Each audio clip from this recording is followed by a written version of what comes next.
Bonsoir à tous, soirée spéciale élection législative sur France 3 dans le Grand Est. Les antennes régionales de France 3, Alsace, Champagne-Ardenne et Lorraine sont mobilisées ce soir pour vous permettre de suivre les résultats, les commentaires, les analyses avant de vous proposer une édition spéciale sur chaque antenne. Et pour vous montrer rapidement le dispositif mis en place direct dans les 3 régions pour être au plus près de chez vous, 12 directs pour ne rien manquer des moments clés, des résultats importants de cette soirée avec l'ensemble des rédactions. Nous sommes dans les QG des différents partis et nous sommes également au sein des différentes préfectures. Géraldine Dreyer, vous allez suivre et analyser les principales circonscriptions ce soir dans le Grand Est. Résumons-nous, David. Le Grand Est compte 49 circonscriptions. Ils sont 21 députés en Lorraine, 15 en Alsace, 13 en Champagne-Ardenne. Et d'ici quelques minutes, nous aurons déjà les premiers résultats qui nous permettront de connaître à quoi ressemblera la région au niveau de son équilibre politique. Actuellement, la droite est largement majoritaire. Elle compte 35 députés LR et UDI et seulement 14 pour le Parti socialiste. Alors nous allons faire le tour du Grand Est, direction la Lorraine et Nancy pour commencer dans nos studios. Nous retrouvons Francine Dubail. Les bureaux de vote ont fermé à 18h. Chez vous, Francine, avez-vous déjà les premiers résultats et peut-être des surprises? Il y a 21 députés à élire. Alors, ce qui semble se dessiner ce soir, c'est que la vague En Marche n'épargne pas la Lorraine. Au contraire, elle s'apprête à déferler, notamment sur la Moselle. Selon certains éléments, on nous indique que la République En Marche serait en tête, selon certains résultats et certains bureaux de vote, à Metz 1, Metz 2, Metz 3, Sarrebourg, Sarreguemines, Forbach, Thionville et Thionville-Est. Des résultats également, cette fois-ci définitifs, dans les Vosges. À Épinal, par exemple, vous savez que Michel Henrich, le député sortant, ne se représentait pas. Eh bien là, ce serait encore la République En Marche qui est en tête. Il est qualifié, c'est elle est qualifiée, Alison Hamelin est qualifiée donc pour le deuxième tour de cette législative. Elle obtiendrait, la candidate En Marche, près de 32% des suffrages face à Stéphane Viry des Républicains avec 26%. Et un autre chiffre, cette fois-ci, là encore, définitif dans les Vosges. François Vanson était le député sortant, cette fois-ci dans la circonscription de Remiremont. Eh bien, c'est Christophe Naegland, d'Hiver Droite, qui est qualifié pour le second tour. Et il sera, évidemment, vous l'aurez compris, face à un candidat En Marche. Merci Francine Dubail pour ces premiers résultats. On va rejoindre Cécile Boisson à Nancy. Cécile, en Meurthe-et-Moselle, il y a 6 députés, dont 5 actuellement sont du Parti socialiste. Comment s'en sortent-ils? Cécile Boisson. Oui, Géraldine. Alors, on a déjà quelques tendances ici à la préfecture de Meurthe-et-Moselle avec déjà ce choc dans la 3e circonscription, celle de Longwy où Christian Ecker, le député socialiste sortant, ancien secrétaire d'État au budget de François Hollande, est battu dès le premier tour. Le deuxième tour verra s'affronter le candidat En Marche, Xavier Paluskiewicz, et la candidate FN, Céline Dolce-Mascolo. Voilà pour ce premier résultat. 2 résultats également dans les circonscriptions de Nancy à Nancy 1. C'est la candidate En Marche Carole Grandjean qui arrive largement en tête avec plus de 36%. Idem pour Nancy 2 où Laurent Garcia, le maire de Laxou, République En Marche également, arrive en tête avec plus de 42% des voix. Voilà pour ces 3 résultats qu'on peut déjà vous donner, importants pour la Meurthe-et-Moselle, Géraldine.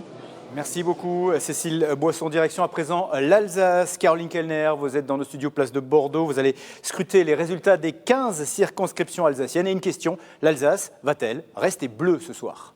C'est évidemment le principal enjeu de ces élections, David. En Alsace, 15 circonscriptions, 13 députés à droite. Les 2 socialistes étaient dans 2 circonscriptions de la ville de Strasbourg. Ces députés à droite étaient pour la plupart bien implantés, et ce depuis des décennies. Mais ce qui pourrait favoriser le changement, c'est évidemment la vague Macron, qui pour une fois semble toucher également l'Alsace. En tout cas, c'est ce qui ressort des premiers résultats partiels qui nous sont parvenus. Dans les circonscriptions 4, 5, 6, 7, 8 et 9 du Bas-Rhin, il y aura un duel droite, la République En Marche, pour le second tour. Il y a ce besoin de renouveau exprimé par les Français qui se fait ressentir aussi en Alsace. Certains élus alsaciens qui se représentaient pour la 4e, 5e ou 7e fois pourraient ce soir avoir bien du mal à conserver leur fauteuil.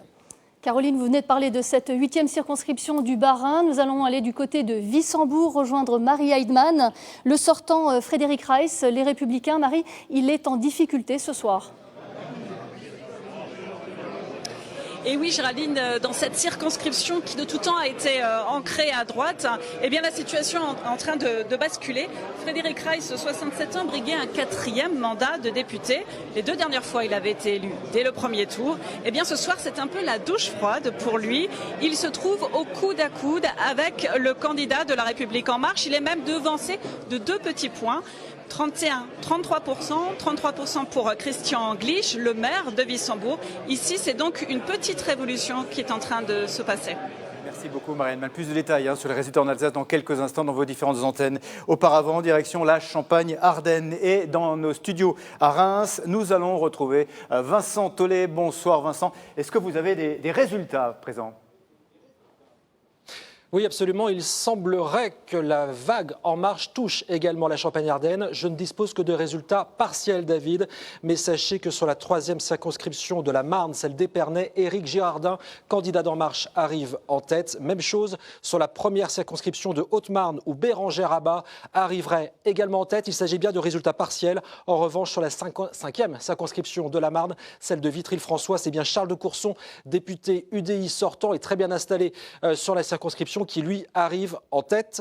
Voilà ce que l'on peut dire pour le moment. Je vous rappelle qu'il y a 5 personnes, 5 sortants qui ne se représentent pas parmi les 13 circonscriptions de Champagne-Ardenne, ce qui veut dire qu'il y aura forcément du nouveau. Pour ce qui est des vraies surprises, il faut encore attendre avant d'être vraiment certain de nous. Merci Vincent, mais on va aller voir du côté de Charleville-Mézières dans les Ardennes s'il y a des surprises. Inès Taïeb, vous êtes en direct depuis Charleville-Mézières où se trouve la seule circonscription détenue par le Parti socialiste en Champagne-Ardenne, celle de Christophe Léonard. Est-ce que vous en savez un petit peu plus sur son sort ce soir ? Oui, eh bien ça s'annonce vraiment très compliqué pour Christophe Léonard. Alors pour l'instant, on n'a que des résultats partiels. Il manque encore les résultats de Charleville qui vont nous parvenir dans quelques instants. Donc à prendre avec précaution vraiment. Mais il arriverait à la 4e position et il serait donc éliminé. Il n'accéderait pas à ce second tour des élections législatives. En première position arriverait Pierre Cordier, Les Républicains. En 2e position, Mario Iglesias, En Marche. En 3e position, le Front National avec Guillaume Luxka. Et Christophe Léonard serait le 4e, pardon. Ça serait donc un revers pour le député socialiste sortant ici dans les Ardennes. Merci beaucoup Inès Taïeb en direct donc de Charleville-Mézières. On va faire un nouveau point évidemment sur l'ensemble des résultats dans le Grand Est à 21h15, mais la soirée consacrée aux élections législatives se poursuit sur France 3 Alsace, France 3 Champagne-Ardenne et France 3 Lorraine. À tout à l'heure.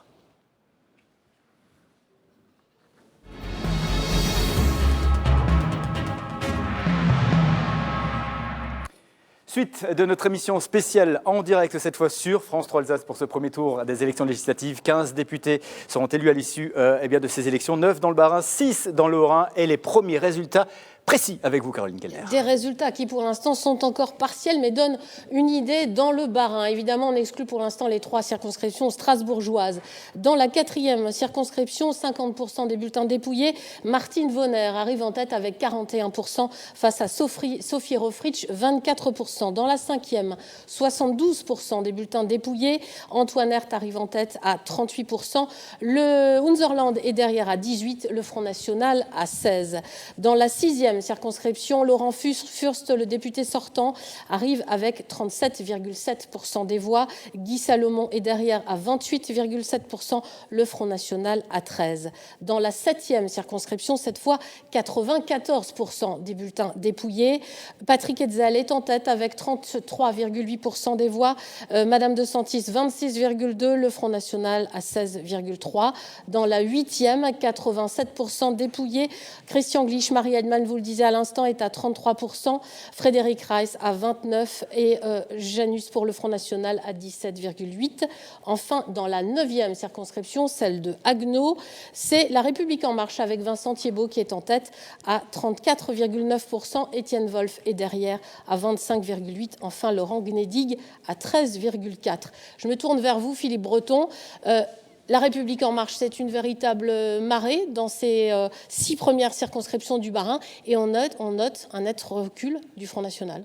Bien sûr, c'est une marée en pourcentage, mais attention aux voix, car si l'on regarde sur les inscrits, on voit qu'il y a quand même un repli général. N'oublions pas cette donnée fondamentale, moins d'1 électeur sur 2 s'est déplacé, donc c'est une victoire qui se profile, mais tout à fait relative. Ce recul du Front National, il vous surprend ce soir ? Pas du tout, je crois qu'il était prévisible. La dynamique du Front National n'est pas une dynamique très offensive, ils sont en période de recomposition. Et puis les électeurs du Front National n'aiment pas ce type d'élection. Et encore une fois, l'électorat populiste, là, a plutôt tendance à s'abstenir. Et les électeurs du Front National, en partie, sont restés chez eux. David, je crois que nous allons tout de suite à Colmar, où nous attend Éric Stroman. Bonsoir, Monsieur Stroman. Bonsoir. Vous êtes, largement en tête dans votre première circonscription du Rhin. C'est vrai, j'attends au dernier chiffre, je crois, aux alentours de 40% en premier tour. Mais nous n'avons pas tous les résultats encore. Par rapport à ce qui se passe dans le Bas-Rhin, j'allais dire, vous faites presque figure de rescapé ce soir. Je crois que c'est la reconnaissance d'un travail qui a été réalisé au cours des 5 dernières années et les électeurs ont fait une marque de confiance indéfectible malgré ce mouvement national que nous voyons un peu partout dans le pays. Ici, localement, à Colmar et dans la Plaine, les gens ont reconnu mon travail que j'ai réalisé et j'en suis évidemment très satisfait puisque j'arrive à une quinzaine de points devant le candidat qui est derrière moi. Justement, Éric Stroman, là vous parlez de votre cas personnel, de votre circonscription, mais de manière générale, comment vous jugez le vote des Alsaciens ce soir à l'issue de ce premier tour ? J'ai entendu les résultats du Bas-Rhin. Je crois que dans le Haut-Rhin, nous assistons également au même mouvement. Alors il faut bien regarder effectivement la totalité des voix, quels sont les reports possibles au second tour. Il ne faut pas non plus sous-estimer peut-être l'effet de balancier entre 2 tours. On connaît ça aux élections municipales. On veut donner une majorité à une équipe et ensuite on souhaite donner un contre-pouvoir au second tour. Donc il ne faut pas aller trop vite en besogne et je crois que l'Alsace saura résister à cette vague nationale. Merci beaucoup, Monsieur Stroman. Bruno Studer, vous êtes sur notre plateau, vous êtes candidat vous-même pour La République En Marche. Un mot de cette vague En Marche dans le Bas-Rhin, en tout cas dans les 6 premières circonscriptions dont nous avons les résultats partiels. Écoutez, d'abord, le premier constat, c'est quand même que l'abstention continue de progresser. C'était une des raisons pour laquelle on s'est lancé dans cette recomposition de la vie politique. Elle est forte, près de 10 points dans le Haut-Rhin. Bien sûr. Le deuxième élément que vous avez souligné, c'est le recul du Front National. Ça aussi, c'était un élément qui avait motivé notre engagement. On ne pouvait pas se satisfaire d'un pays où l'abstention et le Front National ne font que progresser. Donc avec beaucoup d'humilité par rapport aux résultats qui sont en cours de fabrication, on ne peut que se satisfaire de voir que les candidats qui, depuis plus d'1 an, sont quotidiennement sur le terrain pour écouter les Français, voient ce travail reconnu. Et sur le Bas-Rhin, je suis particulièrement heureux des résultats que vous avez annoncés, bien entendu, mais ça n'est qu'un premier tour et il faudra, bien entendu, convaincre toujours davantage de personnes que nous portons le projet pour le renouveau. Et on va tout de suite dans le Haut-Rhin, dans la 3e circonscription, retrouver Jean-Luc Reitzer, député sortant. Bonsoir, monsieur. Alors, vous êtes talonné par le candidat de La République En Marche. Quelle est votre impression ce soir? Vous êtes surpris? Bien écoutez, non, j'ai un moral de vainqueur, une bataille difficile, mais nous n'avons pas perdu la guerre et je suis mobilisé avec tous mes amis pour le 2e tour. Je lance un appel bien sûr à tous les abstentionnistes car vous savez qu'il n'y a pas eu une participation très forte et notre électorat s'est démobilisé. Donc je lance un appel à tous les abstentionnistes pour qu'ils prennent en main leur destin car s'ils ne prennent pas eux-mêmes leur destin en main, ce seront d'autres qui prendront à leur place en main leur destin. Et puis je voudrais aussi rappeler que j'ai été de tous les combats. Oui, je me suis battu pour les travailleurs frontaliers alors que M. Macron était au gouvernement lorsqu'on a foulé aux pieds le droit d'option des travailleurs frontaliers. Je me suis battu de toutes mes forces contre la réforme territoriale qui a effectivement sacrifié notre Alsace. M. Macron était au gouvernement et son candidat était malheureusement absent et muet pendant toutes ces difficiles On a bien compris mesures que la campagne nous avions à subir pour le 2e tour est déjà partie. Jean-Luc Reitzer, vous visez un 7e mandat, vous vous avez été élu 5 fois sur 6 au premier tour. Vous parlez justement de bataille, de combattre. Finalement, c'est ce qui va être pour vous le cas lors de cette élection peut-être la plus difficile de toutes celles que vous avez menées. Ben écoutez, j'ai déjà été en ballottage en 1997. Je vous ai dit que j'ai un moral de vainqueur. Et c'est vrai qu'il y a une vague nationale. Il y a à l'heure actuelle effectivement une Macron-mania ambiante qui fait que tout le monde il est beau, tout le monde il est gentil. On est sur un petit nuage. Mais demain, lorsque l'on va augmenter la CSG pour nos retraités, 1,7, c'est 22% d'augmentation de la CSG pour les retraités, pour les indépendants, pour les fonctionnaires. Quand il y aura des décisions difficiles au plan budgétaire à prendre, parce que les caisses ne se sont pas remplies entre le 7 et le 8 mai, eh bien on verra que cet état d'esprit aujourd'hui eh bien va se dissiper et il faudra à l'Assemblée nationale rééquilibrer pour que le mécontentement qui ne manquera pas de venir puisse être capté non pas par les extrêmes, qu'ils soient de droite ou qu'ils soient de gauche, mais par des républicains ouverts, tolérants, qui sont prêts à reconnaître des bonnes mesures, mais qui sont prêts aussi à s'opposer à des mesures contraires à l'intérêt de la France et à l'intérêt de notre Alsace. Merci Jean-Luc Reiser. On voit que vous êtes déjà prêt en tout cas à partir à la conquête pour ce deuxième tour. Les élections législatives également sur Internet ce soir. Caroline Moreau, bonsoir. Vous êtes bien au cœur de la rédaction de France 3 Alsace. Alors vous allez scruter toutes les réactions, tout ce qui est partagé sur les différents réseaux sociaux et bien sûr sur notre site Internet. Oui, alors le premier constat qu'on peut faire, David, c'est que ces élections ne semblent pas passionner les internautes alsaciens. Regardez, si on regarde un petit peu les chiffres de Google, on peut constater que depuis hier, seules 62 personnes dans le Bas-Rhin ont tapé élections législatives sur leur moteur de recherche. Dans le Haut-Rhin, c'est encore moins, 55 personnes seulement. Sinon, sans doute trop tôt pour des premières réactions sur la participation ou encore les premiers résultats. Les candidats sont pour l'heure très discrets sur les réseaux sociaux. Certains n'ont toutefois pas résisté à ce rituel de nous prouver photo à l'appui qu'ils avaient voté. C'est le cas des candidats socialistes de Strasbourg, Serge Ler ou encore Philippe Biss. Et puis ce petit insolite, David, ce buzz créé par Twitter avec ses top tweets. Alors les top tweets, ce sont les mots, les hashtags tendance du jour. Cherchez l'erreur, la voyez-vous, elle est là, regardez. Législative 2017, eh bien nombreux sont les candidats ou les médias à l'avoir repris à leur insu. C'est le cas notamment de l'agence France Presse, pourtant connue pour sa rigueur. Même nous, on doit le confesser, on a fait l'erreur tout à l'heure que l'on a depuis corrigée. Mais attention, donc, si vous tweetez ce soir sur ce thème. Merci beaucoup, Caroline Moreau. Pernelle Richardot, bonsoir. Bonsoir. Le PS poursuit sa dégringolade, déconfiture en déconfiture, élection après élection. Quelle est votre première réaction tout d'abord? D'abord, je rappelle que notre candidat à la présidentielle a fait 6,5%. Là, on nous donne au niveau national autour de 10%, 10,5%. Je ne vais pas crier victoire. Pour l'instant, au niveau national, 5e parti de France. Oui, mais on savait que pour les socialistes, cette élection serait difficile. On sort d'un quinquennat un peu éreinté et on savait, qui plus est sur l'Alsace ou sur le département du Bas-Rhin, on sait que c'est aussi une terre de conquête et qu'on a rarement le vent dans le dos. Donc aujourd'hui, on en est là. Effectivement, il y a un souci au niveau du Parti socialiste. Il faut aller vers une refondation forte de notre parti. Mais moi, je voudrais revenir sur ce qu'a dit tout à l'heure Philippe Breton. Le premier parti de France, ce soir, c'est les abstentionnistes.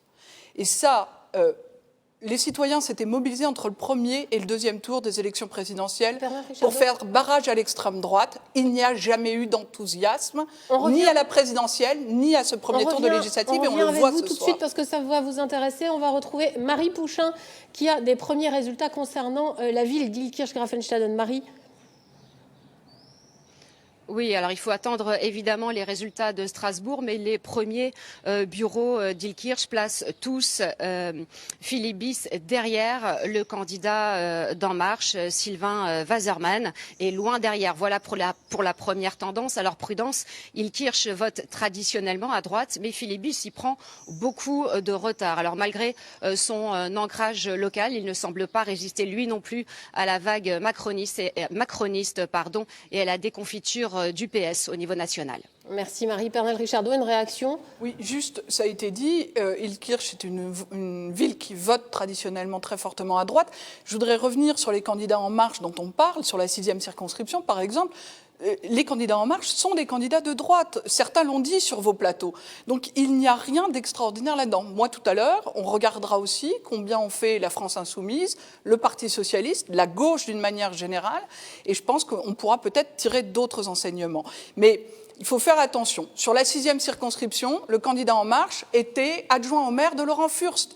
C'est un candidat de droite. Sur la 3e circonscription, c'est un candidat de droite. Il l'a dit. C'est un centriste, il est modem. Sylvain Wasserman est un candidat de droite. Donc, moi, je voudrais qu'on additionne ce qu'on peut additionner et qu'on regarde le paysage complet. Mais à vous écouter, Pernelle Richardot, on a l'impression que finalement, la déconfiture du PS, c'est lié donc à ces candidats de droite qui ont basculé vers En Marche. Non, le PS n'est pas fautif de tout ça? J'ai pas dit ça. Le PS a une grande responsabilité. Il doit se réformer, et ça, je suis la première à le dire. On ne peut plus fonctionner avec le centralisme qu'on connaît, et on ne peut pas continuer à louvoyer entre une gauche radicale et une gauche progressiste. Ça va nous servir. Ça va aussi, et ça je m'en réjouis, enlever toute une classe politique à gauche au Parti Socialiste dont il fallait signer la retraite et la mise à la retraite, et ça je ne peux que m'en féliciter. C'est ce qu'on appelle un coup de balai. On a un premier résultat, on va tout de suite à Wissembourg retrouver Marie Heinemann qui a un résultat définitif. Marie. Et oui, Caroline, Frédéric Reiss vit une soirée assez difficile ici à Merguilaire-Pechelbronn. Il vient d'annoncer les résultats définitifs. Il obtient 30% des voix. Mais Christian Glich, le maire de Wissembourg et candidat de La République En Marche, obtient lui 33% des voix. Ce qui fait un sacré changement pour le député sortant qui avait l'habitude d'être réélu dès le premier tour. Au fur et à mesure de la soirée, on voyait son visage se fermer. Et voilà ce qu'on peut dire ce soir, dès qu'il a fini de parler. Je vous promets, je vous l'amène à l'antenne. Voilà. C'est promis, évidemment, on vous donnera la parole dès cet instant. André Reichert, bonsoir. Bonsoir. Sénateur barinois, Les Républicains. Quel est votre sentiment, à vous, sur ces résultats et sur cette vague des marcheurs en Alsace, comme dans le reste de la France ? Ce n'est pas un scoop, hein. Les sondages nous laissaient déjà entendre ce type de résultats. Sauf que d'habitude, l'Alsace résistait bien à ce genre de vague. Mais on sentait bien que ça nous concernait également. On s'accordait quand même à relever ce type de c'est même plus une vague d'ailleurs, de tsunami à l'heure actuelle d'En Marche en Alsace. Alors clairement, les Français, les Français qui se sont rendus aux urnes, ils sont 50% seulement à l'avoir fait. D'ailleurs, ça pose un vrai souci, ça. Voilà. Donc les Français ont voulu, ceux qui sont venus, ont voulu aider clairement le président Macron à réaliser son programme. Et je dois dire qu'ils n'ont pas tout à fait compris, c'est le moins qu'on puisse dire, les discours de celles et de ceux, et notamment des Républicains, qui disaient que ça pouvait être un match retour, comme on dit sur le plan sportif. Ça posait d'ailleurs la question de la stratégie qui devait être mise en œuvre à cet égard. Moi, je dis clairement qu'à titre personnel, tout en étant républicain, je n'ai pas très bien compris la stratégie mise en place au plan national par mon propre parti à cet égard. Il suffisait de se promener en ville pour entendre les gens nous dire « on va aider le président, il faut aider le président ». Est-ce que cette attitude dont vous parlez là, c'est par exemple, je prends le cas parce que c'est peut-être le plus flagrant dans la 4e, de Sophie Rofritsch, qui est ce soir à 24%, face à une quasi-inconnue, Martine Vonner, qui est à 41%. Selon vous, ça correspond à cette attitude de votre parti que vous dénoncez ce soir ? Pas seulement dans cette circonscription-là. Non, mais là, c'est un exemple type. J'ai eu l'occasion de le dire à l'issue du second tour de la présidentielle, lorsque j'ai entendu des personnes, des hautes personnalités de mon parti dire sur tous les plateaux que, attendez, vous allez voir, c'est à la fin de la partie qu'on compte les points. Soit dit en passant, oui, il faut attendre la fin de la partie. Mais quand même, on voyait bien, clairement, en étant un tout petit peu expert du quinquennat maintenant, qu'en règle générale, ce qui se passe après l'élection présidentielle conforte, quel que soit le président, conforte l'élection de ce président. Et donc, il fallait s'inscrire dans cette démarche en disant, voilà, enfin, moi je l'ai dit dès le départ, moi j'accompagnerai le président Macron sur tous les dossiers sur lesquels, effectivement, il me paraît aller dans le bon sens, et je demanderai à atténuer, avec ma petite place au Sénat, je ferai en sorte qu'avec une majorité la plus importante possible, on puisse atténuer dans un sens qui nous convient mieux les décisions qui pourraient être prises et qui ne nous conviennent pas. Ça, c'est un discours qu'on aurait pu entendre. Voilà. On a tenu, nous, le discours était brouillé, un discours complètement différent qui a été complètement inaudible. Moi, je ne suis pas déçu ce soir. Je suis en colère, furieux. Et en colère contre votre propre parti. Absolument, contre celles et ceux qui ont continué dans la direction, excusez-moi, de la présidentielle. C'est juste pour moi, voilà, c'était prévu. Voilà, j'aurais signé ça, vous voyez ce que je veux dire bien. Et donc maintenant, ceci dit, je répète, il y aura un deuxième tour. Moi, je continuerai à soutenir mes candidats et je garderai mes valeurs. Je ne suis pas macroniste, bien mes valeurs. Je soutiendrai mes candidats. Et puis, comme on dit dans les comices agricoles, c'est à la fin du comice qu'on compte les bouses. Merci beaucoup, André Reichardt. Nous allons à présent dans le Haut-Rhin, à Cernay, je crois, ou je ne sais pas si M. Favaletto est à Colmar. En tout cas, il est candidat dans la 4e circonscription du Haut-Rhin. Bonsoir, monsieur.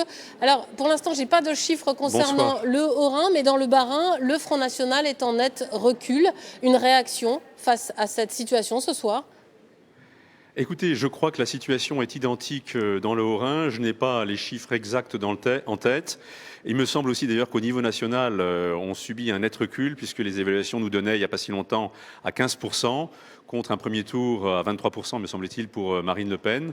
Donc on est probablement dans notre chute, on va dire, en accord avec ce qui s'est passé sur le plan national. Quant à la 4e circonscription du Haut-Rhin, effectivement, il y a 6 circonscriptions dans le Haut-Rhin. La 4e, il y a un mano à mano entre le candidat UMP-LR, qui est M. Schellenberger, et moi-même, l'un étant tantôt en 2e position et l'autre en 3e ou inversement. Donc on en saura un peu plus, sans doute vers 22h. Justement, vous dites en Alsace, cela confirme les chiffres nationaux. Mais comment est-ce que vous expliquez cette chute pendant ces élections législatives au premier tour du Front National après les très bons scores dans le Grand Est et au niveau national de la présidentielle ? Ce sont vraiment des analyses qu'il faudra faire avec un peu de recul. Je pense qu'on peut faire une analyse correcte lorsqu'on a les éléments d'information. Pour l'instant, on ne l'a pas. Il est possible, mais ce n'est pas certain complètement, que l'abstention ait joué un rôle dans la chute du Front. Je pense aussi que le phénomène Macron, c'est-à-dire en fait la macromania, Emmanuel Macron bénéficie d'un phénomène de mode, a joué en notre défaveur, mais je n'oublie pas que la mode, c'est ce qui se démode. Et lorsque Emmanuel Macron, ce que je ne souhaite pas à la France d'ailleurs, aura échoué dans sa politique, évidemment le Front National sera à nouveau le seul recours possible. Et ça, probablement avant la fin de l'année, mais nous verrons bien. Ça veut dire, Monsieur Favaletto, ce soir qu'a priori, il n'y aura aucun candidat Front National au 2e tour ? Ah, il y a une incertitude concernant la 4e circonscription du Haut-Rhin, je le répète. Voilà, moi-même, je suis encore probablement en lice, mais en 2e position. Donc, évidemment, ça ne donne pas une certitude d'élection, mais enfin, c'est encore ouvert. Merci beaucoup, Alain Favaletto, d'avoir été en direct avec nous. Parmi les circonscriptions dans le Bas-Rhin, 3 concernent Strasbourg et les communes voisines. Et dans ces circonscriptions, les 2 seuls bastions du PS dans la région, intéressons-nous à la première, celle du député sortant Eric El-Koubi. Grégory Fraisse, bonsoir. Difficile, évidemment, ce soir de faire le moindre pronostic. Les bureaux de vote ont fermé il y a quelques minutes seulement à 20h.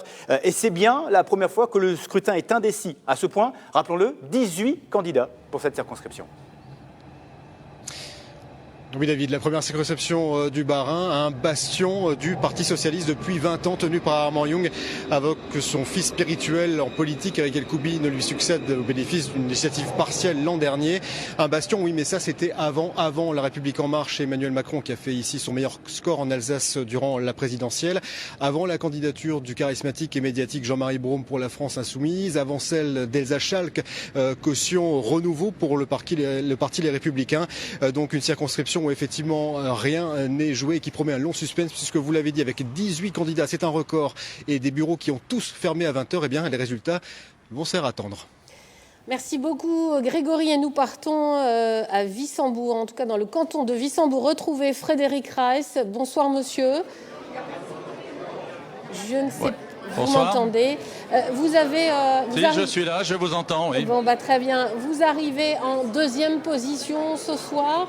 Est-ce que j'imagine que vous êtes très déçu ?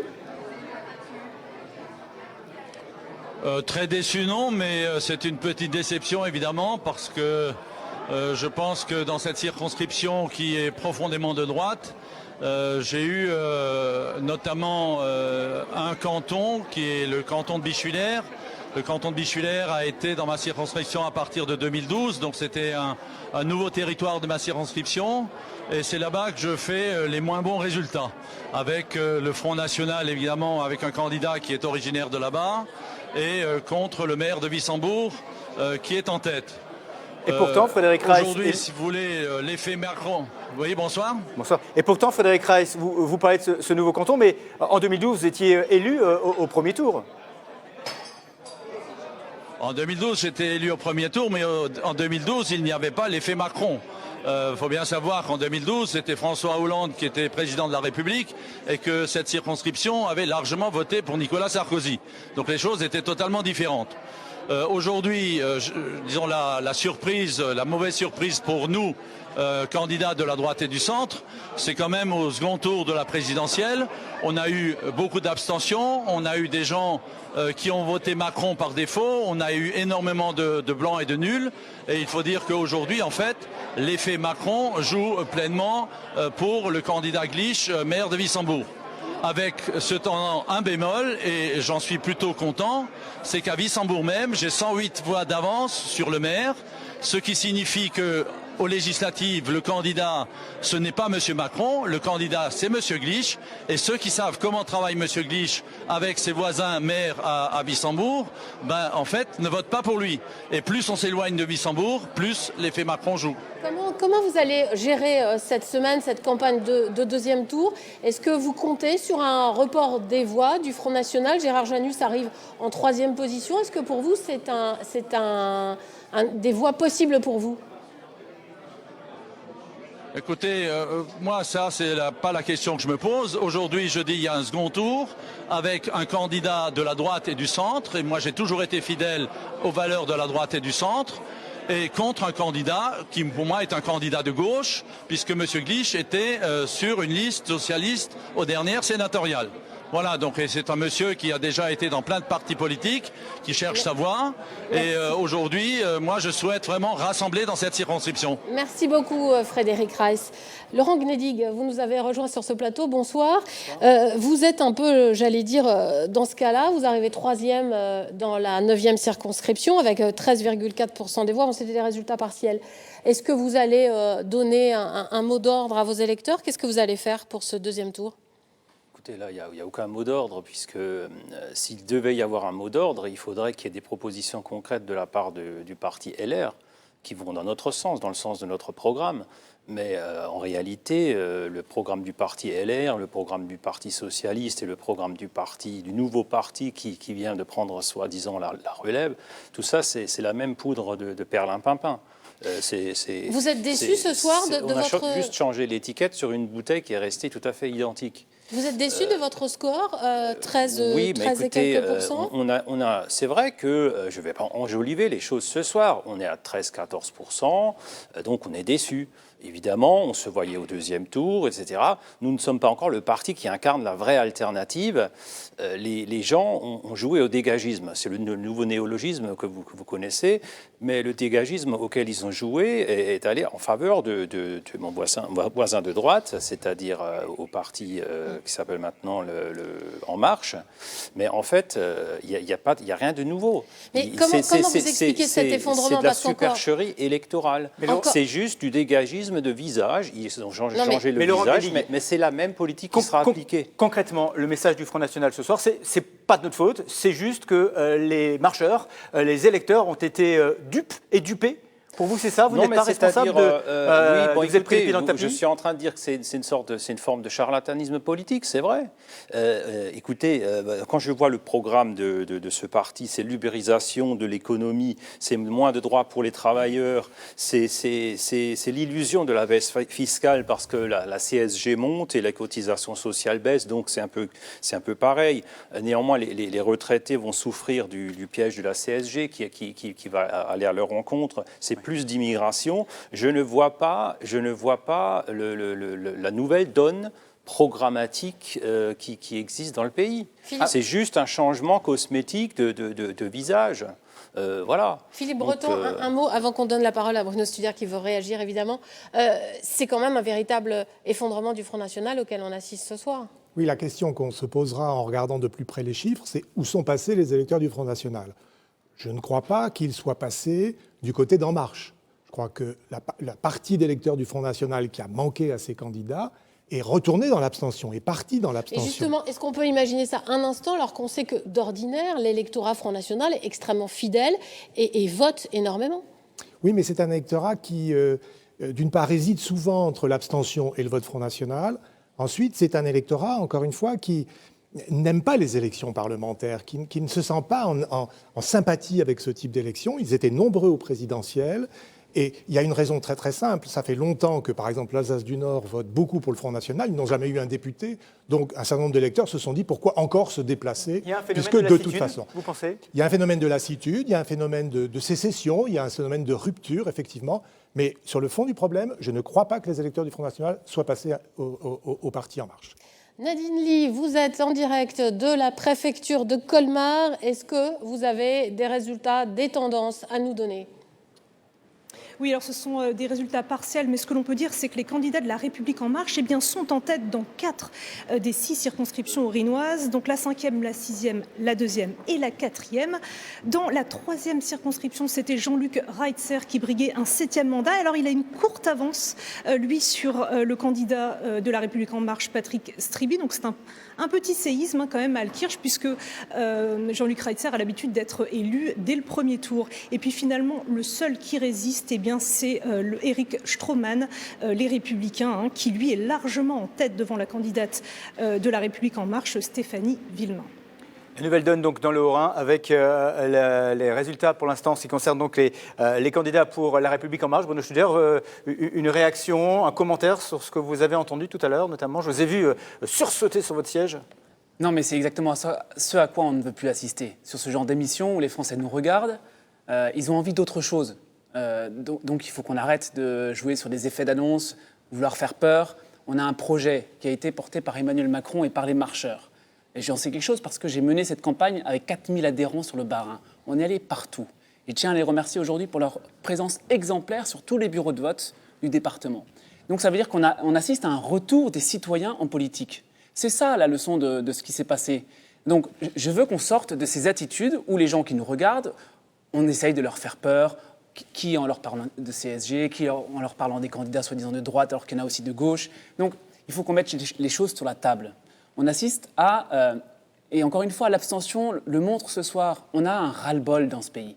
Et nous, on incarne le retour des citoyens en politique. C'est ça qui est important. Et on sera des citoyens. J'entends le discours, oui, moi, je voterai les lois qui iront dans le bon sens. Nous ferons un travail d'experts sur toutes ces lois qui seront discutées à l'Assemblée nationale. Parce qu'au sein des candidats En Marche, vous avez des experts, vous avez des agriculteurs qui ont été investis, vous avez des pompiers qui ont été investis, vous avez des professeurs qui ont été investis, vous avez des chefs d'entreprise qui ont été investis. En même temps, vous comprenez que ça puisse être déstabilisant et pour, j'allais dire, vos collègues en politique depuis plus longtemps, qu'en quelques mois, finalement, vous arrivez à balayer des hommes ou des femmes politiques installés depuis pour certains, des décennies. Exactement. Il y a quelque chose de déstabilisant quand même, ça vous pouvez le Bien comprendre. sûr, on le comprend, mais cette déstabilisation, elle était nécessaire. On allait droit dans le mur. Et aujourd'hui, les Français ont montré qu'ils avaient envie de donner une majorité d'action à Emmanuel Macron. Encore une fois, on n'est qu'au premier tour de cette élection législative. Il y en aura un deuxième. On va se battre comme on l'a fait durant ces 13 derniers mois et justement, pour aller convaincre. Convaincre notamment tous ces abstentionnistes, tous ces électeurs qui ont préféré aller marcher dans les Vosges plutôt que d'aller voter. Mais bien sûr. C'était des marcheurs aussi. Oui, c'était des marcheurs aussi. Ouais. Sans bulletin de vote. Vous avez raison. Mais bien sûr, il faut qu'on les ramène. On ne peut pas se contenter aujourd'hui d'une élection législative avec 50% de participation. Ce sont des députés qu'on élit, des gens qui vont voter la loi, des gens qui vont contrôler le travail du gouvernement, des gens qui vont être un contre-pouvoir au pouvoir exécutif. C'est ça qu'on va élire. Pernel, Richard, vous vouliez intervenir. Je veux bien qu'on fasse du marketing politique, qu'on parle des citoyens et du retour des citoyens. C'est vrai que M. Bayrou, quand il appelle quand il appelle Radio France, il appelle non pas en tant que ministre ou garde des Sceaux, il appelle en tant que citoyen. J'ai compris qu'il y avait une petite nuance. Vous avez raison, J'ai compris qu'il y avait une petite nuance. Et vous parlez notamment, la Pernel Richardot, pour être précis quand même, puisque pour tous les téléspectateurs qui ne sont pas au courant, notamment d'une enquête qui aurait été effectuée par les journalistes de Radio France. Tout à fait. Et j'ai appris que la nouvelle façon de faire de la politique, c'était d'appeler depuis sa voiture ministérielle, en tant que citoyen, avec une étiquette de citoyen, Radio France, pour dire que c'était un véritable scandale. Moi, le retour des citoyens et des experts, je demande à voir. C'est vrai, Bruno Studer a raison. Les citoyens, visiblement, ont envie, les Français ont envie de donner une majorité au président. Moi, je souhaite qu'ils ne se trompent pas. Tout à l'heure, Bruno Studer disait il faut des députés pour contrôler le travail de l'exécutif. C'est faux. Les députés En Marche, ou les candidats investis par En Marche, ont tous signé un papier disant qu'ils ne seraient pas des frondeurs.